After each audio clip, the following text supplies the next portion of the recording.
Happy October. So we are already a month into the school year. It's hard to believe.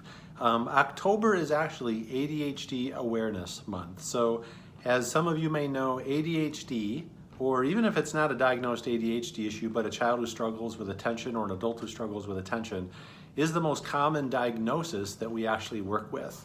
And so we're going to focus on that in this newsletter. We also have some information regarding parent conferences and how to make the most out of that. But as it relates to ADHD, we have research that was published about a month ago that's really important research in our understanding of how ADHD functions, and better yet, how to help improve skills. So we were published a month ago in what's called the Journal of Mental Health and Clinical Psychology.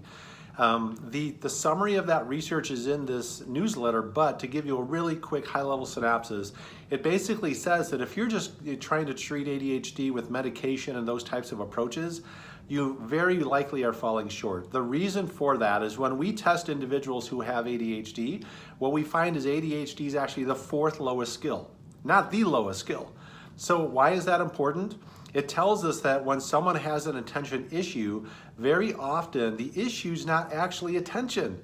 Attention's a symptom of other weaknesses. For example, one of the most common weaknesses that causes or contributes to attention issues is low processing speed, right? So think about the child who, if processing speed's not strong, they mentally have to work really hard to read a textbook, think through a math problem, pay attention to a lecture. And because that individual has to use so much mental energy, they can't sustain their focus. And so what happens? They zone out. So is it an attention issue? Yes. But in that case, is that's what's actually driving the issue? No. And that's what we focus on is in training, is we are identifying the root cause of learning struggles, often what's contributing to attention issues, and we don't just address attention, we address the other skills that are contributing to the issue.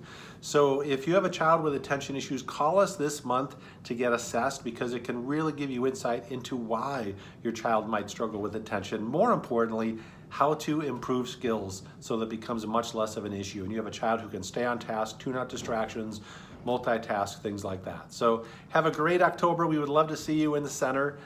Take care.